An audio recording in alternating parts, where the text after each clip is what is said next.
our old place, and I thought, oh, I got more to say. I can just talk and ramble while I'm driving. Um, so I got quite a few things done um, there. I still have. So I'm the type of packer where I'm just listen. Being a military kid and having two parents that were logistics, transportation, they're all about that life where the movers just pack your stuff for you. Yes, when you're in the service, you can get paid to move. I did not grow up doing that. My parents were like, no, people will pack our stuff, unpack it, but you still have to put your stuff back where you want it to be. So, with that being said, packing up our own stuff, moving out of this house, I've been able to basically sort through the items before I actually pack it. So you could have like an empty glasses case, and these people will wrap it up in tissue paper or packing paper and put it in a box. So for me, I don't want to do that. I want to be very strategic about what's being packed, how it's being packed, and labeling everything. In our old home, we had built in cabinets in the hallway. When we first moved there, we really didn't have anything in the cabinets. When I became a teacher and when I was working in behavioral health, working with children, those cabinets became very full. So, with that being said, I'm going through, I feel like, years worth of stuff. Like, I found a document from 2003, which means this is before I even met my husband, before I even knew I was going to be married. I mean, heck, I graduated high school in 2001, just to give you perspective. So 2003 is a long time ago. So the cabinets became this Olive Carte space of like crafts from when I worked with kids, crafts from when my great niece was living with us and she was an artist. And I should just say crafts. It would be like painting supplies, easels, paintbrushes galore. When I was in high school, even in my early 20s, I think I wanted to be a scrapbooker. Never became an official scrapbooker. So I have a lot of stickers. And over the years, because we lived in that home for 10 years, almost 10 years, literally, I would go through and reorganize and reorganize. And thankfully, each section was kind of sectioned off to like whatever theme. I had paint in there. So it just got to the point where like my husband's like, "Oh, I'll just pack it up and it's no big deal." And I'm like, "No." Because I know the paint needs to be tossed.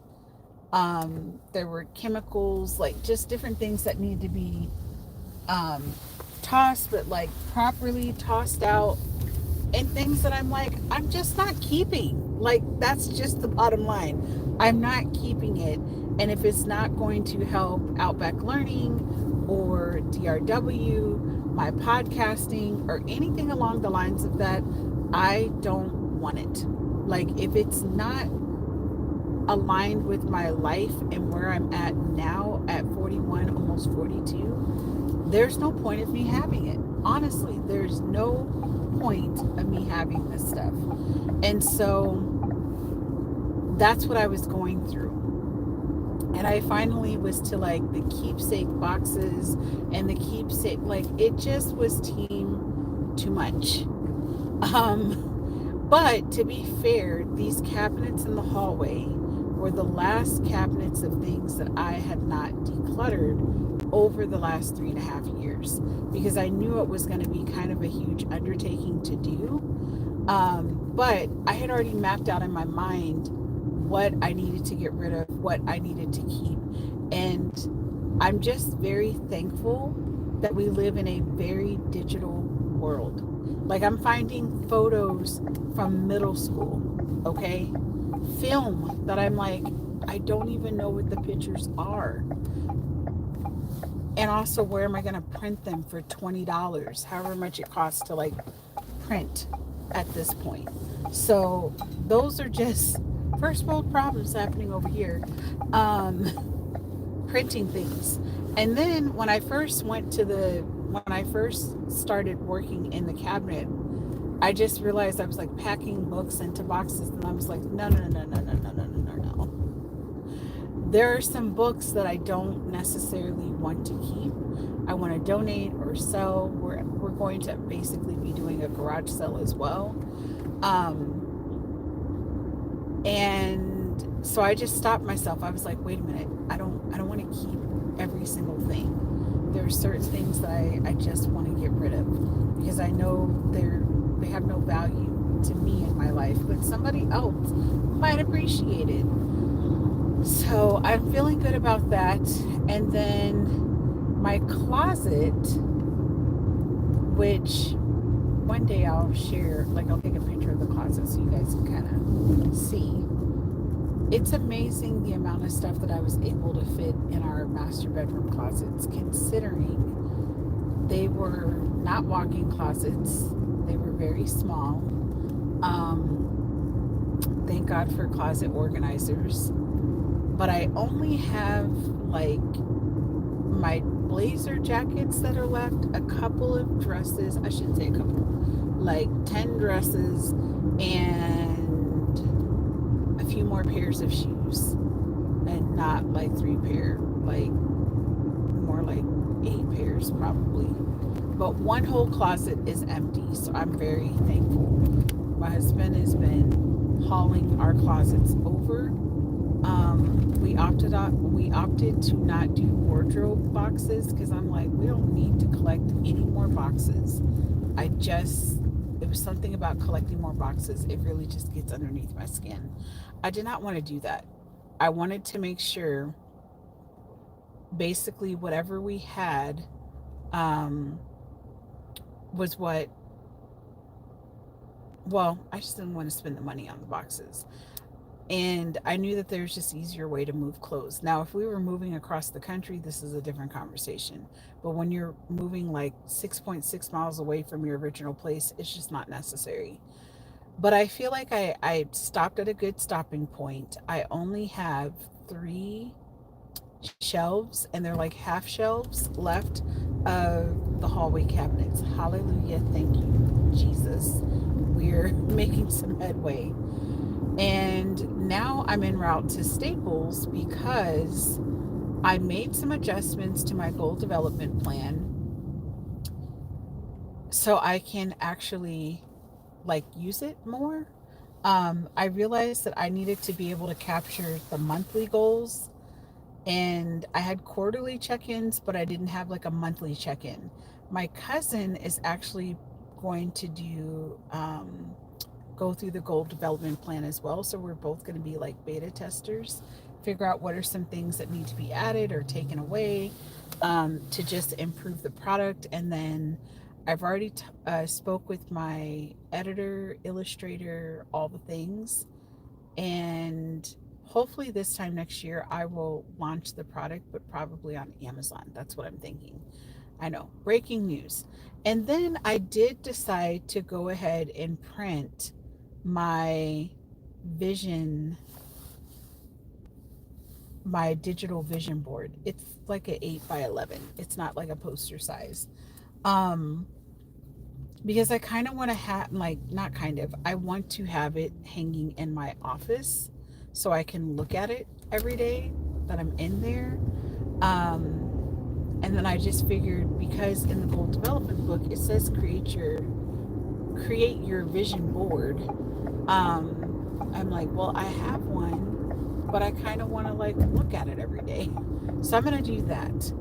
And so I'm en route to pick that up. And then also, I know we have like community shred day, but listen, once you go through identity theft, and I'm talking about back in the day, we did years ago, it like freaked me out to the point where I was saving mail. And I'm very good about shredding. I'm very good about like marking things off. We till this day we're not quite sure how my husband went through identity theft, other than at some point he had lost his driver's license years ago when we were still living in Texas.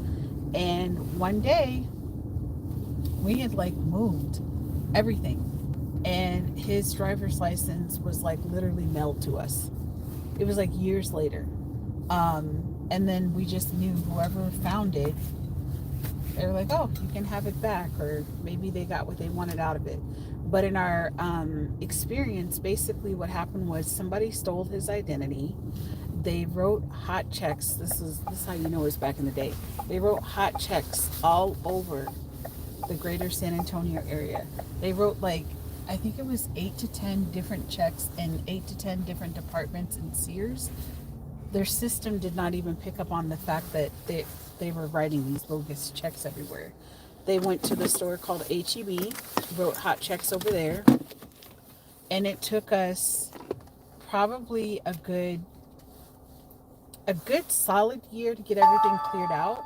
But it was hard because anytime at that time, if you were writing checks, it forced us to use a debit card, honestly, because we could not write checks anywhere. People thought we wrote bad checks, but we didn't. It was the person that sold our identity. So, all right, let me see what's in these comments. Hi, oh really? Okay, hello from Russia. Okay, hello from Germany. What's up? Hello from the East Coast. You're almost done. Yes, definitely good.